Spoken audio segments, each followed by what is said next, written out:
Pemerintahan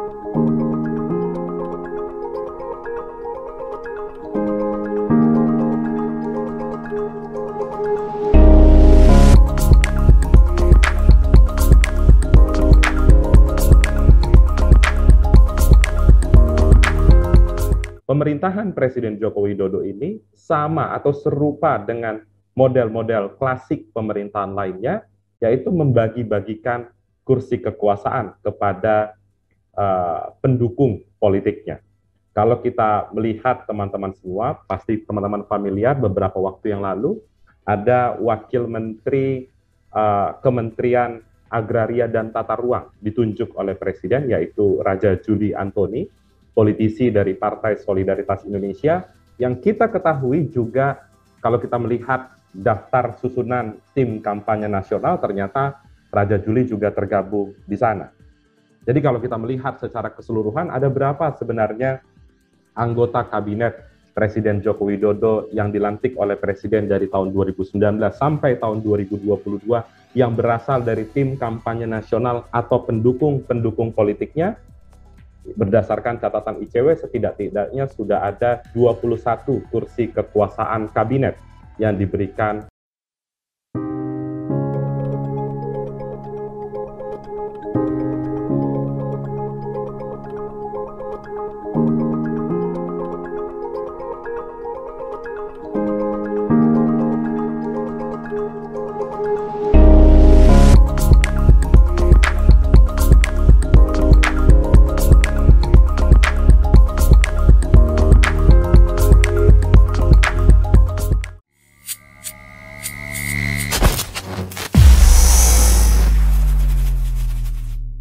Bismillahirrahmanirrahim. Assalamualaikum warahmatullahi wabarakatuh. Budi Ari Wamendes, Wakil Menteri Desa. Beliau naik ke situ atas kontribusinya sebagai Ketua Projo. Kacamata publik melihat begitu ya. Yang menarik adalah statement dari Budi Ari ini bahwa Projo akan senantiasa mengikuti apa yang dikatakan oleh Jokowi. Apakah sudah masuk pada kultus individu lagi? Mudah-mudahan sih tidak ya. Cuman ada nuansa begitu kelihatannya gitu. Pokoknya apa yang Jokowi sampaikan pendapatnya, ikut di belakangnya. Kata-kata Budi Ari ini tidak main-main, karena Budi Ari ini kan sudah membuktikan sepak terjangnya menjaga, menggolkan Jokowi menjadi presiden periode kedua ini, dan sampai beliau pun diganjar hadiah sebagai wakil menteri desa. Ya kalau kualitasnya ada, perannya memang juga berfungsi dengan baik, efektif, ya tidak ada masalah sebetulnya ya. Nah, karena yang akan dipersoalkan di video ini adalah bagaimana Jokowi sebetulnya sudah memiliki aset pendukung yang real, bukan sekedar dari kader PDIP, bukan dari simpatisannya PDIP. Mungkin termasuk ada juga di situ. Kan kita lihat kalau PDIP ini ya kekuasaannya masih ada di bawah Ibu Mega. Kalaupun turun ya turunnya ke Mbak Puan kan gitu. Seperti yang diprediksi oleh mayoritas pengamat dan orang biasa pun saya kira sudah bisa melihat itu. 4 tahun lagi selesai kekuasaan Pak Jokowi di Indonesia ini sebagai presiden. Mau naik lagi ke periode ketiga kan nggak bisa ya. Setidaknya sampai detik ini belum ada aturan yang bisa menjadi 3 periode, kecuali ada dinamika lagi di DPR yang bisa mengubah itu. Mudah-mudahan sih enggak ya. Apakah Projo akan menjadi partai politik sendiri untuk melanggengkan kontribusi Joko Widodo di kancah politik Indonesia? Kalau jadi menarik itu ya. Satu-satunya presiden di Indonesia yang tidak memiliki basis kekuatan partai, ya bukan karena dari independen, tapi memang karena PDIP kekuasaannya sudah full ada di keluarganya Megawati. Karena kalau kita lihat sepak terjang awalnya sekali Pak Jokowi itu kan ketika beliau naik jadi wali kota Solo. Nah, disitulah kemudian berakselerasi sampai menjadi gubernur Jakarta dan Presiden Indonesia. Jadi mungkin sekarang ini lagi dipersiapkan nih. Projo dipersiapkan menjadi partai politik baru. Tambah ramai lagi nih ya, sudah ada Partai Gelora Indonesia yang digawangi duet maut Fahri Hamzah dan Anies Mata.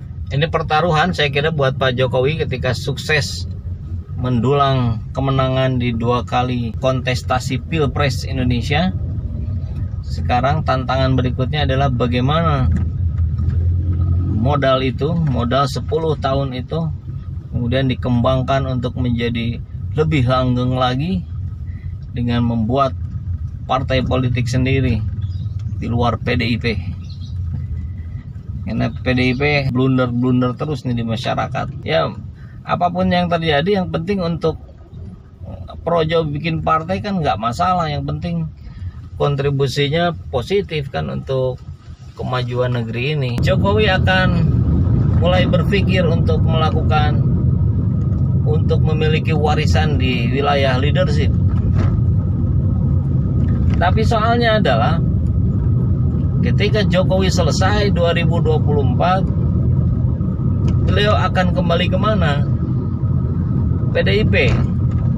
Ada Bu Mega, ada Mbak Puan. Sulit untuk menggeser peran itu karena itu kan partai sejarah dari Bung Karno yang terus turun ke anak-anaknya. Paling banter yang meneruskan PDIP kalau setelah Bu Mega kan paling Mbak Puan. 4 tahun ke depan saat yang tepat untuk Pak Jokowi mempersiapkan kader-kadernya Jokowi sendiri. Analisa Joko Widodo akan menyiapkan partai baru